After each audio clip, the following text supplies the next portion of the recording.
Hello दोस्तों, कैसे हैं आप सभी लोग। आई होप आप सभी लोग ठीक होंगे। दोस्तों, जैसा कि हमने अपनी लास्ट वीडियो में पढ़ा था द 100 ड्रेसेस पार्ट 1 के बारे में, जिसमें दोस्तों इस चैप्टर में हमने वांडा के बारे में पढ़ा था और इसमें बताया गया था लास्ट में कि वांडा ने कैसे ड्राइंग कंपटीशन जीता और ड्राइंग कंपटीशन जीतने के बाद उसके आगे क्या होता है, इसके हम द 100 ड्रेसेस पार्ट 2 में पढ़ेंगे। तो दोस्तों इसमें क्या होता है, कक्षा कमरे का चक्कर लगा रही थी। प्रिंसिपल के दफ्तर से एक नोटिस आया। मिस मैसन ने इसे पढ़ा और अपने हाथ थपके। उसने घोषणा की कि उसके पास वांडा के पिता का एक पत्र प्राप्त हुआ। वह उसे कक्षा के सामने पढ़ेगी। मिस मैसन पत्र पढ़ने के लिए तैयार हो गई। सभी विद्यार्थी भी सुनने के लिए तैयार हो गए। पत्र में वांडा के पिता ने लिखा था। उसने लिखा कि वांडा और जैक अब स्कूल में नहीं आएंगे। वे एक बड़े शहर में जा रहे हैं और अधिक बेहुदे मजाक नहीं, ना ही मजाकिये नाम होंगे वहां पे। गहरी शांति छा गई। मिस मैसन समझ गई। उसने बताया कि कोई भी किसी की भावनाओं को ठेस नहीं पहुंचाएगा। यह इसलिए था कि उसका नाम लंबा था। जो कुछ हुआ था वह बहुत बुरा हुआ था। उसने उन्हें उसके बारे में सोचने के लिए कहा। उसके बाद मैडी अपने क्लास के टाइम पे भी अपने मन को काम पर नहीं लगा सकी। यह सच था कि उसे कभी पैगी के द्वारा वांडा को 100 पोशाकों के बारे में पूछना अच्छा नहीं लगा था। उसने कुछ नहीं कहा। वह शांत खड़ी रही, परंतु वह भी बुरा था। वह डरपोक थी। पैगी ने कभी नहीं सोचा था कि वह दोनों कितने गलत हैं। उसके बाद मैडी को आश्चर्य था कि क्या वह कुछ कर सकती थी। वह चाहती थी कि वह वांडा को बता सकती थी उसका अर्थ उसका अपमान करने का नहीं था। उसने पैगी की तरफ देखा। मैडी ने कुछ करने का निर्णय लिया। वह वांडा पेट्रोन्स्की को ढूंढेगी। वह और पैगी हाइट्स जाएंगे। वे वांडा को बताएंगे कि वह मुकाबला जीत गई थी। इसके बाद स्कूल बंद हो गया था। दोपहर पश्चात पैगी ने मैडी को वांडा के घर जाने के लिए सहज भाव से कहा। पैगी ने मैडी को बताया कि उसने उसे कभी भी विदेशी नहीं कहा था। उसने कभी नहीं सोचा था कि वांडा उसका मजाक उड़ाए जाने के बारे में सोचेगी। उसने सोचा था कि वांडा एकदम गूंगी थी। मैडी ने कुछ नहीं कहा। उसे आशा था कि वे वांडा को ढूंढ निकालेंगे। वह उसे बताना चाहती थी कि उन्हें दुख था।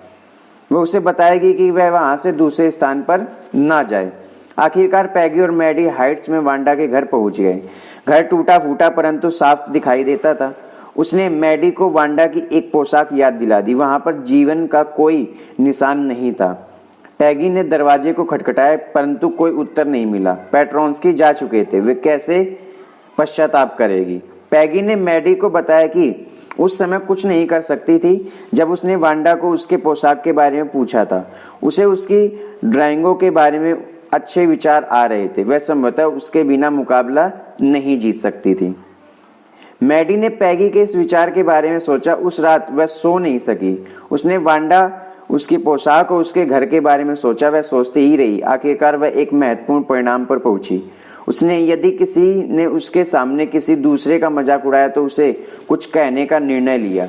वह उसके लिए पैगी की मित्रता भी छोड़ सकती थी। वह किसी को कभी भी उदास नहीं बनाएगी। शनिवार को मैडी पैगी के साथ थी। वे वांडा को एक पत्र लिख रही थी। यह केवल मैत्री पत्र था। उन्होंने वांडा की ड्राइंगों की प्रशंसा की। उनके कहने का अर्थ था कि उन्हें दुख था। उन्होंने पत्र को बॉगिंस हाइट्स भेज दिया। उस पत्र के संदर्भ में उन्हें वांडा की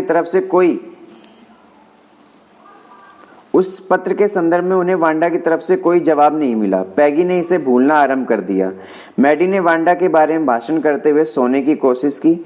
मित्र मैसन को वांडा का पत्र क्रिसमस का समय था, उस समय मिला। स्कूल के अंतिम दिन मिस मैसन ने क्लास को वांडा का एक पत्र दिखाया। यह पत्र उसके नाम था। मिस मैसन ने पत्र को क्लास में पढ़कर सुनाया। वांडा ने मिस मैसन को लड़कियों को यह बताने के लिए पत्र लिखा कि वे उन 100 पोशाकों को रख सकती हैं। उसके नए घर में उसके पास 100 नई पोशाकें हैं। वह चाहती थी कि पैगी लाल सजावट वाली हरी पोशाक की ड्राइंग रखे। मैडी नीली वाली पोशाक रख सकती थी। उसने सभी को क्रिसमस की शुभकामनाएं भी दी। घर वापसी पर मैडी और पैगी ने अपनी ड्राइंग को ध्यानपूर्वक पकड़ा। सारे घरों को सुंदरता से सजाया गया। हवा में क्रिसमस की तरह की खुशबू थी। बर्फ पर रोशनी अलग अलग रंग फेंक रही थी। पैगी ने बताया कि वांडा के पुत्र ने दिखा दिया था कि उसे उनका पत्र मिल गया था। उसे स्थान पसंद था, वह उन्हें भी खाने का अलग तरीका था। मैडी ने भिन्नता से सोचा। उसने दुख महसूस किया कि वह वांडा से फिर कभी नहीं मिल पाएगी। उनके बीच में वह वास्तव में चीजों को कभी सही नहीं कर पाएगी। उसने बेडरूम में ड्राइंग टांग दी। उसने इस पर देखा और कुछ नहीं कहा। उसने महसूस किया कि वांडा उसके प्रति ठीक थी। उसकी आंखों में आंसू थे। उसने ड्राइंग को ध्यानपूर्वक पढ़ा। उसने ड्राइंग का चेहरा और सिर देखा। यह उसके अपने सिर और मुंह की तरह से दिख रहा था। वांडा ने इसे उसके लिए चित्रित किया था। वह यह सब सुनाने के लिए पैगी की तरफ दौड़कर गई। मैडी ने पैगी को बताया कि वांडा ने ड्राइंग को उसके लिए बनाया था। वास्तव में उसने अपनी ड्राइंगों में इन दोनों को चित्रित किया था। पैगी ने मैडी को बताया कि उसने यह नहीं कहा था कि वांडा ने किसी भी प्रकार उन्हें पसंद किया था। मैडी रजामंद हो गई। उसकी आंखों में आंसू थे। जब उसने हंसती लड़कियों को देखते हुए वांडा के बारे में सोचा, वहां पर वे 100 के बराबर थी।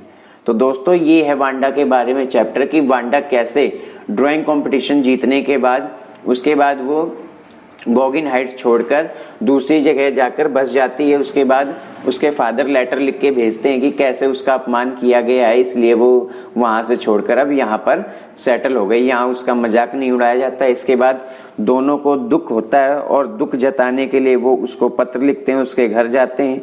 तो ये है दोस्तों वांडा की कहानी। आई होप आपको ये चैप्टर पसंद आया होगा, समझ आया होगा। अब हम इस चैप्टर के MCQ करेंगे। तो दोस्तों, इसका फर्स्ट MCQ है, who wrote the letter received by Miss Mason. तो इसका जो आंसर होगा वो होगा option number C, Wanda's father. इसके बाद क्वेश्चन नंबर सेकंड है, what did the letter convey. तो इसका जो आंसर होगा वो होगा option number D, both 2 and 3। Wanda won't be attending school, they have moved to the big city. इसके बाद क्वेश्चन नंबर थर्ड है, what else was mentioned in the letter. तो इसका जो आंसर होगा वो होगा option number D, the funny name. इसके बाद क्वेश्चन नंबर फोर्थ है, how did Miss Mason feel about whatever happened with Wanda. तो इसका जो आंसर होगा वो होगा option number D, both 1 and 2, fortunate and sad. इसके बाद क्वेश्चन नंबर 5 है, how would you describe Miss Mason's feelings towards the class. तो इसका जो आंसर होगा वो होगा ऑप्शन नंबर बी, अपसेट। इसके बाद क्वेश्चन नंबर 6 है, what was just as bad as what Peggy had done. तो इसका जो आंसर होगा वो होगा option number A, Maddie staying silent while Peggy teased Wanda. इसके बाद क्वेश्चन नंबर 7 है, what did Maddie think of herself after the letter was read out loud. तो इसका जो आंसर होगा वो होगा ऑप्शन नंबर डी, कवर्ड। इसके बाद क्वेश्चन नंबर 8 है, so Peggy had the same idol Maddie glove, what was the idea. तो इसका जो आंसर होगा both 2 and 3, to go to look for Wanda at Boggin side, to apologise to Wanda. इसके बाद question number 9 है, what was Maddie reminded of by the Petronskis house.